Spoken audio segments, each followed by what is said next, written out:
नमस्कार Khageshwar recipe and educational channel को समस्त शिक्षक बंधु मान अनेक अनेक स्वागत। आज भिडियो ओडिया पेडागोजी 2021 रु 2024 शिक्षावर्ष मध्य बारंबार आसुवा केते गोटे क्वेश्चन विषय आलोचना करवा। भिडियोटी भल लगे लाइक टे करदे एवं जो माने मो चैनल नुआ थे हृदय सहित सब्सक्राइब करने।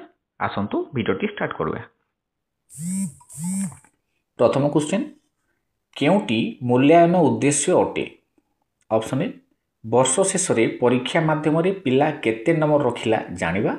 बी वर्ष रे थरे परीक्षा करी प्रथम द्वितीय तृतीय भावे पिलांको रैंकिंग करिबा। ऑप्शन सी परीक्षा माध्यम पिलांको मन रे भय संचार करिबा। डी पिला केते जानिला तार एक धारावाहिक तथ्य संग्रह करी ताकू विश्लेषण करिबा।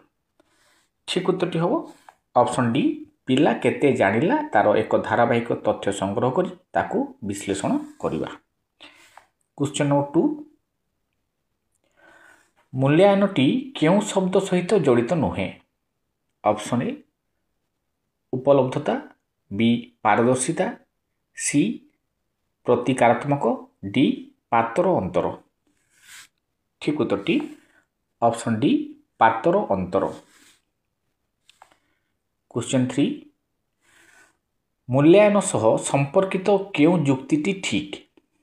ऑप्शन ए मूल्यांकन शिक्षण सहित जड़ित नुहे, बी मूल्यांकन शिक्षणर एक अंशविशेष, सी मूल्यांकन शिक्षण को किछि साहाय्य करथाए, डी मूल्यांकन पिला को भल लागे। ठीक उत्तरटी हम ऑप्शन बी मूल्यांकन शिक्षणर एक अंशविशेष। क्वेश्चन नंबर 4 केउटी शिक्षा व्यवस्थार एक गुरुत्वपूर्ण आवश्यकता? ऑप्शन ए वर्ष शेष गोटे परीक्षा करिबा, बी प्रति पिलार मूल्यांकन को सुनिश्चित करिबा, सी पाठदान पई सामग्री प्रस्तुति, डी पाठ योजना प्रस्तुति। ठीक उत्तरटी हम ऑप्शन बी प्रति पिलार मूल्यांकन को सुनिश्चित करिबा। क्वेश्चन 5 मूल्यांकन रे कौन करा जाय थाए? केउटी ठीक? ऑप्शन ए पिलांको नंबर को आकलन करा जाय, बी पिलांकर दुर्बलता को पदारे पका जाय, सी पिलांको भयभीत करिबा पई सुविधा हुए, डी पिलार दक्षता एक निर्भरयोग्य विधिमान परिमाप द्वारा धार्य करा जाय थाए।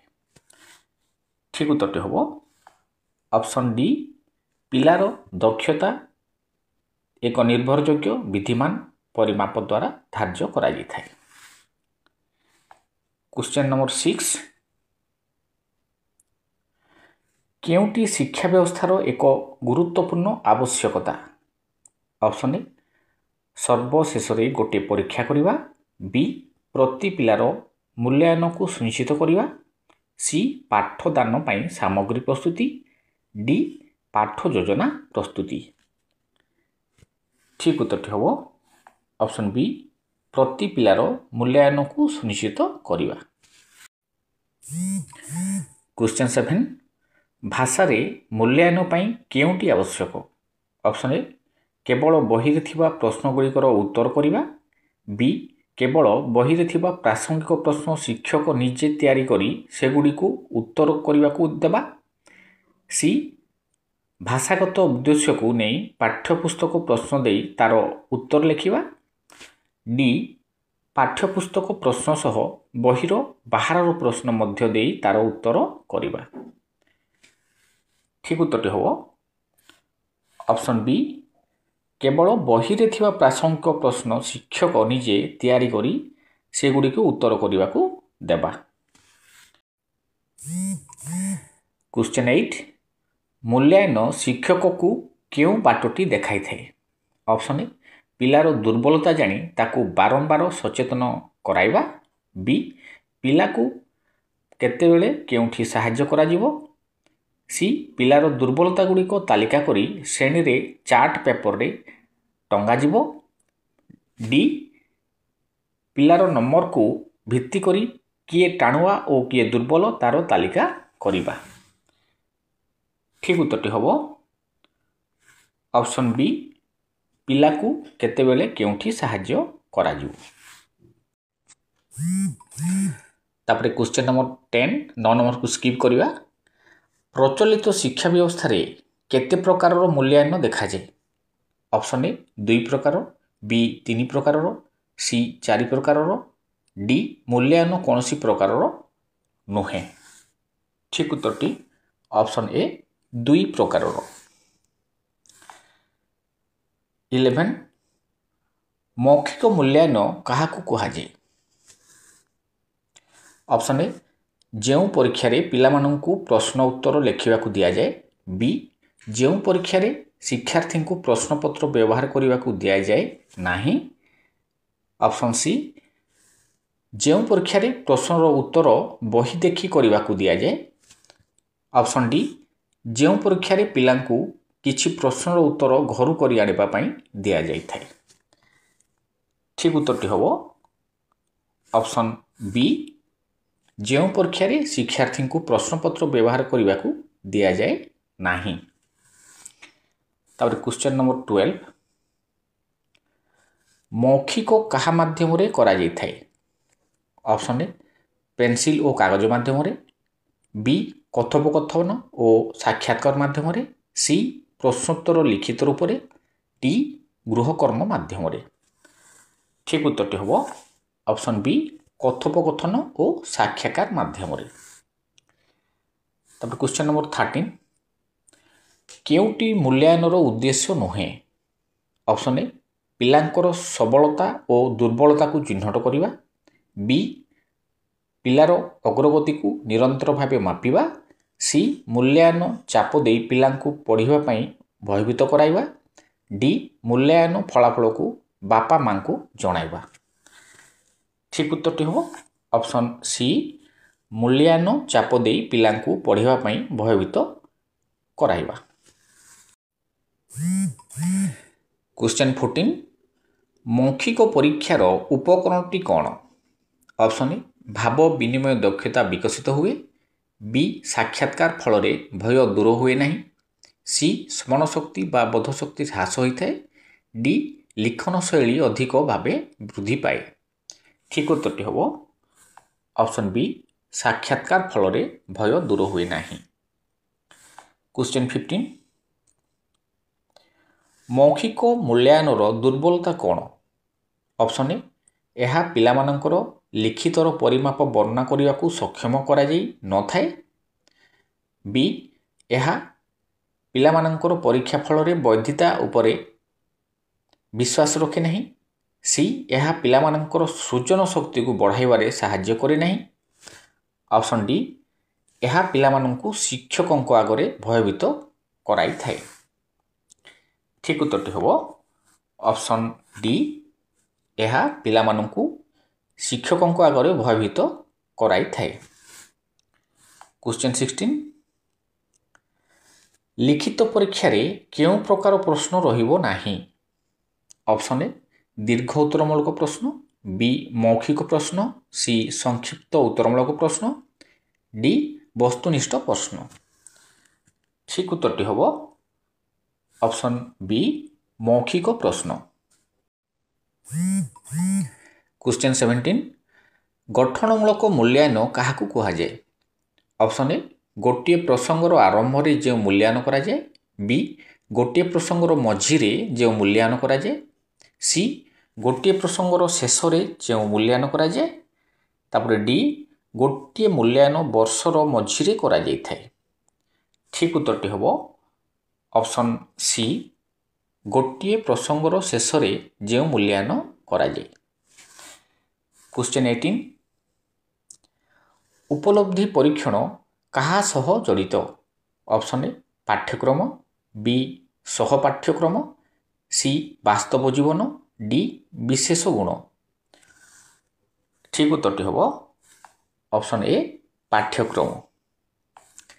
क्वेश्चन 19 गठनमूलक मूल्यांकन उद्देश्य केउटी। ऑप्शन ए शिक्षार्थी कौन जानी ताहा जानिबा, बी ଶିକ୍ଷଣ ପ୍ରକ୍ରିୟାରେ ଥିବା ଦୋଷ ଦୁର୍ବଳତା ଜାଣିବା।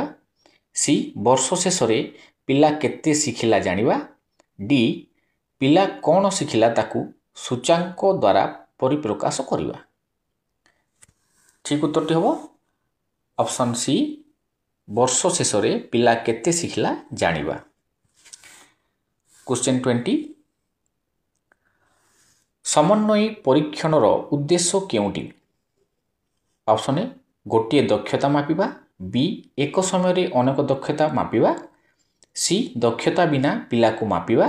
ଡି ପିଲାର ଦକ୍ଷତା ପିଲା ମାପିବା। ଠିକ୍ ଉତ୍ତରଟି ହେବ ଅପସନ୍ ବି ଏକ ସମୟରେ ଅନେକ ଦକ୍ଷତା ମାପିବା। କ୍ୱେଶ୍ଚନ୍ 21 ଏକକ ପରୀକ୍ଷଣ କାହାକୁ କୁହାଯାଏ? ଅପସନ୍ ଏ ଶିକ୍ଷାବର୍ଷକୁ କେତୋଟି ଭାଗରେ ବିଭକ୍ତ କରି ପରୀକ୍ଷା କରିବା। ବି ବର୍ଷ ଆରମ୍ଭରେ ଏକ ପରୀକ୍ଷା କରିବା। ସି ପିଲାଙ୍କ କୃତିଗୁଡ଼ିକୁ ଏକାଠି କରି ପରୀକ୍ଷଣ କରିବା। ତାପରେ ଡି ଛାପା ପ୍ରଶ୍ନପତ୍ର ଦେଇ ନିର୍ଦ୍ଦିଷ୍ଟ ନୋଟିସ୍ ଦେଇ ପରୀକ୍ଷା କରିବା। ଠିକ୍ ଉତ୍ତରଟି ହେବ ଅପସନ୍ ଏ ଶିକ୍ଷାବର୍ଷକୁ କେତୋଟି ଭାଗରେ ବିଭକ୍ତ କରି ପରୀକ୍ଷା କରିବା। କ୍ୱେଶ୍ଚନ୍ 22 କେଉଁ ମୂଲ୍ୟାୟନଟି ସାମଗ୍ରିକ ମୂଲ୍ୟାୟନ? ଅପସନ୍ ଏ ମୌଖିକ ପରୀକ୍ଷଣ। ବି ବାର୍ଷିକ ପରୀକ୍ଷଣ। ସି ଷାଣ୍ମାସିକ ପରୀକ୍ଷଣ। ଡି ଗଠନମୂଳକ ପରୀକ୍ଷଣ। ଠିକ୍ ଉତ୍ତରଟି ଅପସନ୍ ଡି ଗଠନମୂଳକ ପରୀକ୍ଷଣ। କ୍ୱେଶ୍ଚନ୍ 23 ଏକକ ପରୀକ୍ଷଣ ସାଧାରଣତଃ ଭାବେ କାହା ଉପରେ ପର୍ଯ୍ୟବେସିତ ହେବା କଥା? ଅପସନ୍ ଏ ପିଲା କେତେ ନମ୍ବର ରଖିଲା। ବି ପିଲାର ଅଭିଜ୍ଞତା ଉପରେ। ସି ପିଲାର ଘୋଷାଜ୍ଞାନ ଉପରେ। ଡି ପରୀକ୍ଷାର ନିୟମ କାନୁନ ଉପରେ। ଠିକ୍ ଉତ୍ତରଟି ହେବ ଅପସନ୍ ବି ପିଲାର ଅଭିଜ୍ଞତା ଉପରେ। କ୍ୱେଶ୍ଚନ୍ 24 ସାମଗ୍ରିକ ମୂଲ୍ୟାୟନ କାହାକୁ କୁହାଯାଏ? ଅପସନ୍ ଏ ବର୍ଷ ଆରମ୍ଭରେ ଯେଉଁ ପରୀକ୍ଷଣ କରାଯାଏ। ବି ବର୍ଷ ମଝିରେ ଯେଉଁ ପରୀକ୍ଷଣ କରାଯାଏ। ସି ବର୍ଷ ଶେଷରେ ଯେଉଁ ପରୀକ୍ଷଣ କରାଯାଏ। ଡି ପ୍ରତି ଏକକ ଶେଷରେ ଯେଉଁ ପରୀକ୍ଷଣ କରାଯାଏ। ଠିକ୍ ଉତ୍ତରଟି ହେବ ଅପସନ୍ ଡି ପ୍ରତି ଏକକ ଶେଷରେ ଯେଉଁ ପରୀକ୍ଷଣ କରାଯାଏ। କ୍ୱେଶ୍ଚନ୍ 25 କେଉଁଟି ଦୀର୍ଘ ଉତ୍ତରମୂଳକ ପ୍ରଶ୍ନ? ଅପସନ୍ ଏ ଶ୍ରୀକୃଷ୍ଣ ଦେଖିବାକୁ କିପରି। ବି ରାମାୟଣରୁ ରାମଙ୍କ ଚରିତ୍ର ଚିତ୍ରଣ କର। ସି ଝରଝର ପରି ଆଉ କେତୋଟି ଶବ୍ଦ ଲେଖ। ଡି କୋଣାର୍କକୁ ସୂର୍ଯ୍ୟ ମନ୍ଦିର କାହିଁକି କୁହାଯାଏ? ଠିକ୍ ଉତ୍ତରଟି ହେବ ଅପସନ୍ ବି ରାମାୟଣରୁ ରାମଙ୍କ ଚରିତ୍ରକୁ ଚିତ୍ରଣ କର। କ୍ୱେଶ୍ଚନ୍ 26 କେଉଁଟି ବୋଧଜ୍ଞାନ ଭିତ୍ତିକ ପ୍ରଶ୍ନ? ଅପସନ୍ ଏ ଅଶୋକ କେଉଁ କେଉଁ ରାଜ୍ୟ ଜୟ କରିଥିଲେ। ବି ମ ଲଗାଇ ଦୁଇଟି ଶବ୍ଦ ଲେଖ। ସି କାଠରେ ତିଆରି ହୋଇଥିବା ପୋଲକୁ କ'ଣ କୁହାଯିବ। ଡି ଲୁଚିଛିନା ଗୋଡ଼ ଦୁଇଟି ଦିଶୁଛି ବୁଝାଇ ଲେଖ।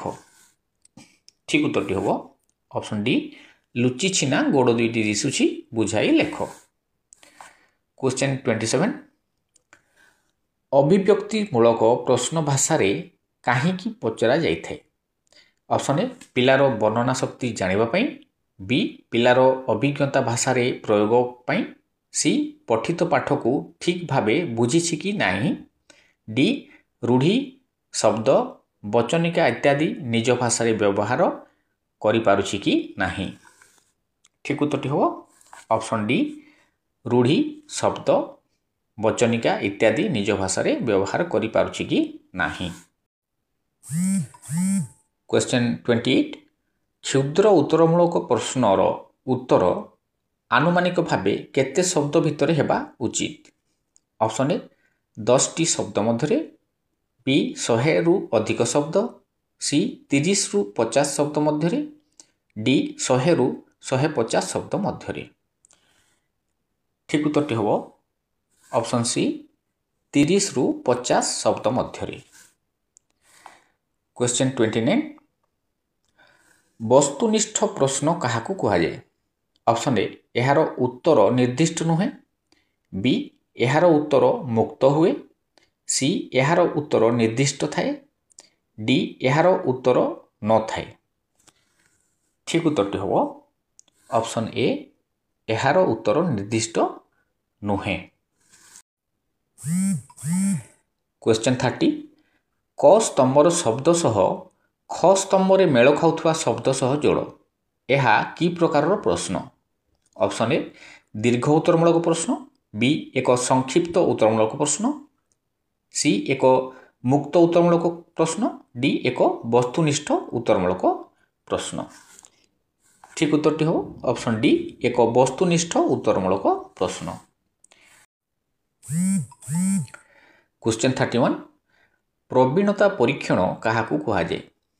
ଅପସନ୍ ଏ ଯେଉଁ ପରୀକ୍ଷଣ ପାଠ୍ୟକ୍ରମ ମଧ୍ୟରେ ସୀମିତ ଥାଏ, ବି ଯେଉଁ ପରୀକ୍ଷଣ ପାଠ୍ୟକ୍ରମ ମଧ୍ୟରେ ସୀମିତ ନଥାଏ, ସି ଯେଉଁ ପରୀକ୍ଷଣରେ ପିଲାଙ୍କ କୃତି ଉପରେ ଗୁରୁତ୍ୱ ଦିଆଯାଏ, ଡି ଯେଉଁ ପରୀକ୍ଷଣରେ ପିଲାର ଏକାଧିକ ଦକ୍ଷତା ମପା ଯାଇଥାଏ।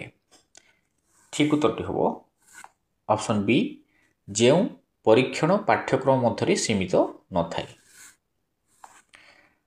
ତାପରେ କ୍ୱେଶ୍ଚନ୍ 32 ଯେପରି ବିଜ୍ଞାନରୁ ବୈଜ୍ଞାନିକ ସେପରି ବିଦେଶରୁ କ'ଣ ହେବ? ଏହା କି ପ୍ରକାର ପ୍ରଶ୍ନ? ଅପସନ୍ ଏ ମେଲକ ପ୍ରଶ୍ନ, ବି ପୁନଃ ସଜ୍ଜୀକରଣ ପ୍ରଶ୍ନ, ସି ସତ୍ୟାସତ୍ୟ ପ୍ରଶ୍ନ, ଡି ଦୃଷ୍ଟାନ୍ତମୂଳକ ପ୍ରଶ୍ନ। ଠିକ୍ ଉତ୍ତରଟି ହେବ ଅପସନ୍ ଡି ଦୃଷ୍ଟାନ୍ତମୂଳକ ପ୍ରଶ୍ନ। କ୍ୱେଶ୍ଚନ୍ 33 ମୂଲ୍ୟାୟନ ଫଳାଫଳକୁ ପଞ୍ଜୀକରଣ କାହିଁକି କରାଯିବ? ଅପସନ୍ ଏ ପିଲା କେଉଁ ବିଷୟରେ କେତେ ନମ୍ବର ପାଇଲା, ବି ଶିକ୍ଷକଙ୍କ ପରିଶ୍ରମକୁ ଅଧିକ କରିବା ପାଇଁ, ସି ପିଲାମାନଙ୍କୁ ବାରମ୍ବାର ସଚେତନ କରାଇବା ପାଇଁ, ଡି ପିଲାର ଅଗ୍ରଗତିର ଧାରଣା ସହ ପ୍ରତିକାରାତ୍ମକ ବ୍ୟବସ୍ଥା କରିବା। ଠିକ୍ ଉତ୍ତରଟି ହେବ ଅପସନ୍ ଡି ପିଲାର ଅଗ୍ରଗତିର ଧାରଣା ସହ ପ୍ରତିକାରାତ୍ମକ ବ୍ୟବସ୍ଥା କରିବା। କ୍ୱେଶ୍ଚନ୍ 34 ଶ୍ରେଣୀଗୃହରେ ପ୍ରତିକାରାତ୍ମକ ବ୍ୟବସ୍ଥା ପାଇଁ କେଉଁଟି ଶିକ୍ଷକଙ୍କୁ ଅଧିକ ସାହାଯ୍ୟ କରୁଥାଏ? ଅପସନ୍ ଏ ଅଭିଭାବକ, ବି ଗୋଷ୍ଠୀର ସଦସ୍ୟ, ସି କାର୍ଯ୍ୟଫର୍ଦ୍ଦ, ଡି ସମ୍ବାଦପତ୍ର। ଠିକ୍ ଉତ୍ତରଟି ହେବ ଅପସନ୍ ସି କାର୍ଯ୍ୟଫର୍ଦ୍ଦ। ତାପରେ କ୍ୱେଶ୍ଚନ୍ 35 ପ୍ରତିକାରାତ୍ମକ ବ୍ୟବସ୍ଥା କଲେ ଲାଭ କ'ଣ ହେବ? ଅପସନ୍ ଏ ପିଲାର ସାମର୍ଥ୍ୟ ଧୀରେ ଧୀରେ କମିଯିବ, ବି ପିଲାର ଦୁର୍ବଳତା ଦୂର ହୋଇଯାଏ, ସି ପିଲା ଅନେକ କଥା ଶିଖିଥାଏ, ଡି ପିଲା ଧୀରେ ଧୀରେ ଦୁର୍ବଳ ହୋଇଥାନ୍ତି। ଠିକ୍ ଉତ୍ତରଟି ହେବ ଅପସନ୍ ବି ପିଲାର ଦୁର୍ବଳତା ଦୂର ହୋଇଥାଏ। କ୍ୱେଶ୍ଚନ୍ 36 ଉଚ୍ଚ ପ୍ରାଥମିକ ଶ୍ରେଣୀରେ ଭାଷାଜ୍ଞାନ ବୃଦ୍ଧି ପାଇଁ ଦୁର୍ବଳ ପିଲାଙ୍କୁ ଶ୍ରେଣୀରେ କିପରି ସାହାଯ୍ୟ କରାଯାଇପାରିବ? ଅପସନ୍ ଏ ଦୁର୍ବଳ ପିଲା ବୁଝିପାରିଲା ପରି ଶବ୍ଦ ଭାଷା ଶିକ୍ଷକ ବ୍ୟବହାର କରିବା ଉଚିତ, ବି ଶିକ୍ଷକ ଶ୍ରେଣୀରେ ସମୃଦ୍ଧିପୂର୍ଣ୍ଣ ଭାଷା ବ୍ୟବହାର କରିବା ଉଚିତ, ସି ଶିକ୍ଷକ ଶ୍ରେଣୀରେ ଥିବା ପିଲାଙ୍କ ଉପରେ ଗୁରୁତ୍ୱ ଦେବେ, ଡି ଭଲ ପିଲାମାନଙ୍କ ହେଲା ପରି ଉନ୍ନତ ଭାଷା ପ୍ରୟୋଗ କରିବା ଉଚିତ। ଏହାର ଠିକ୍ ଉତ୍ତରଟି ହେବ ଅପସନ୍ ଏ ଦୁର୍ବଳ ପିଲା ବୁଝିପାରିଲା ପରି ଶବ୍ଦ ଭାଷା ଶିକ୍ଷକ ବ୍ୟବହାର କରିବା ଉଚିତ। କ୍ୱେଶ୍ଚନ୍ 37 ଭଲ ପ୍ରଶ୍ନପତ୍ର ତିଆରି ପାଇଁ ଶିକ୍ଷକ କ'ଣ କରିବା ଉଚିତ? ଅପସନ୍ ଏ ପ୍ରସଙ୍ଗ ପଛରେ ଥିବା ପ୍ରଶ୍ନ ଦେବେ, ବି ପିଲାଙ୍କୁ ଲଗାଇ ପ୍ରଶ୍ନ ତିଆରି କରିବେ, ସି ପରୀକ୍ଷା ପ୍ରଶ୍ନ ପାଇଁ ଏକ ବ୍ଲୁ ପ୍ରିଣ୍ଟ ତିଆରି କରିବେ, ଡି ଖାଲି ଦୀର୍ଘ ଉତ୍ତରମୂଳକ ପ୍ରଶ୍ନ କରିବେ। ଠିକ୍ ଉତ୍ତରଟି ହେବ ଅପସନ୍ ସି ପରୀକ୍ଷା ପ୍ରଶ୍ନ ପାଇଁ ଏକ ବ୍ଲୁ ପ୍ରିଣ୍ଟ ତିଆରି କରିବେ। ତାପରେ କ୍ୱେଶ୍ଚନ୍ 38 ମୁକ୍ତ ଉତ୍ତରମୂଳକ ପ୍ରଶ୍ନ କ'ଣ? ଅପସନ୍ ଏ ଯେଉଁ ପ୍ରଶ୍ନର ଏକ ନିର୍ଦ୍ଦିଷ୍ଟ ଉତ୍ତର ଥିବ, ବି ପ୍ରଶ୍ନର ଉତ୍ତର କ୍ଷୁଦ୍ର ହୋଇଥିବ, ସି ପ୍ରଶ୍ନର ଅନେକ ଉତ୍ତର ଆସୁଥିବ, ଡି ପ୍ରଶ୍ନର ଉତ୍ତର ଲମ୍ବା ହୋଇଥିବ। ଠିକ୍ ଉତ୍ତରଟି ହେବ ଅପସନ୍ ସି ପ୍ରଶ୍ନର ଅନେକ ଉତ୍ତର ଆସୁଥିବ। क्वेश्चन 39 केउटी मुक्त उत्तरमूलक प्रश्न ऑप्शन ए शुआर रंग देखा किपरि बी शुआ को आउ केउ नाम डक जाए सी तुमे जदि शुआ होइथांत कौन करिथांत डी उपरोक्त मध्यरु केउटी नुहे ठीक उत्तरटी हम ऑप्शन सी तुमे जदि शुआ होइथांत कौन करिथांत। मूल्यायन पाई केउ जुक्तिटी अधिक संगतपूर्ण ऑप्शन ए मूल्यायन शिक्षण प्रक्रियार अंशविशेष नुहे बी मूल्यायन शिक्षण प्रक्रियार अंशविशेष सी मूल्यायन शिक्षणर अग्रगतिर धारा को बाधा दिए डी मूल्यायन धारावाहिक करा जाई पारिबो नाही ठीक उत्तरटी हम ऑप्शन बी मूल्यायन शिक्षण प्रक्रियार अंशविशेष। तो आज भिडियोटी एतिक थिला पुणी नेक्स्ट भिडियो देखा हबो। नमस्कार।